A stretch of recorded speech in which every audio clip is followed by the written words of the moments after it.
Although the effects can be dramatic, hormone treatments are expensive and risky, so I don't personally recommend this course of action. But if you want to slow down the aging process, you definitely want to do what you can to naturally enhance your body's production of human growth hormone. And avoiding foods that are high in sugar is a good way to do that. Number 4, sugar promotes glycation. Sugar molecules treat your body kind of like a singles bar. Once they get into your bloodstream, they start looking around for things to hook up with, like attractive protein and fat molecules. The hookup is known as glycation, and like most hookups, the results aren't pretty.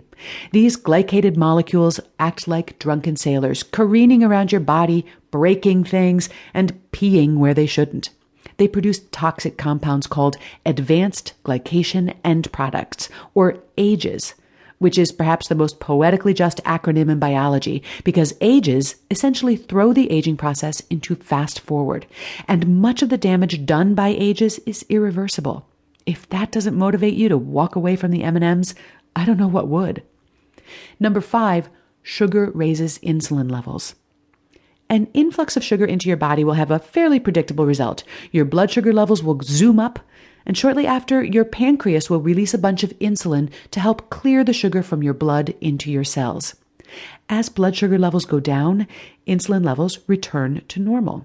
But when you eat a lot of sugar, you're constantly calling for insulin, and that can backfire in a couple of ways. Over time, it takes more and more insulin to get the job done, and exposing your cells and organs to chronically high insulin levels accelerates the aging process.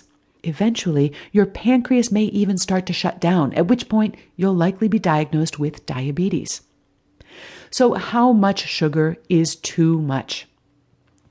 The World Health Organization recommends that you limit your intake of added sugar to 50 grams a day. For the average adult, 50 grams of sugar works out to about 10% of their total calorie intake. Some people would set that limit a lot lower. In fact, the American Heart Association recommends just 25 grams of added sugar a day. Of course, you could try to eliminate 100% of the added sugar from your diet, but that strikes me as unnecessarily austere. If you're basically healthy and you have a reasonably nutritious diet and an active lifestyle, I don't think a zero tolerance policy is necessary. Honestly, because so many of today's health problems stem directly from excess sugar consumption, I think any reduction would be a step in the right direction. And because the typical American is currently consuming about 100 grams of added sugar a day, cutting that intake in half seems like a good place to start.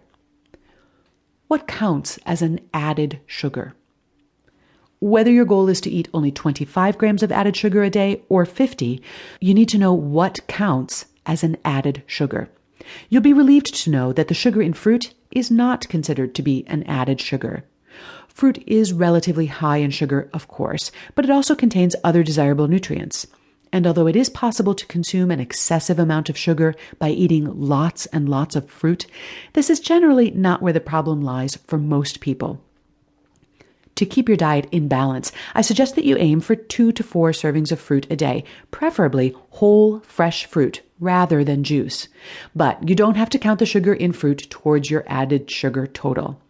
You also don't have to count the naturally occurring sugars found in dairy products like milk or unsweetened yogurt. Here's what does count. Any concentrated sweetener that you use in your own cooking or that you add at the table, plus any sugar in processed or prepared foods or beverages counts as an added sugar.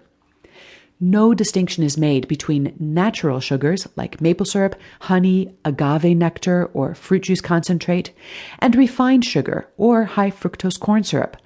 All concentrated sweeteners are counted as added sugar, regardless of whether they're liquid or granular, organic, raw, natural, or refined.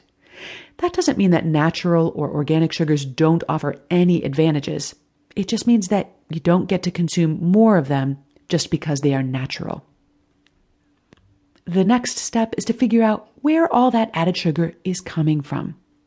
According to the American Cancer Institute, almost half of the sugar in a typical diet comes from sweetened beverages, and that would include soda and other soft drinks, sweetened teas and juice drinks, and sports drinks like Gatorade. It wouldn't include artificially sweetened beverages.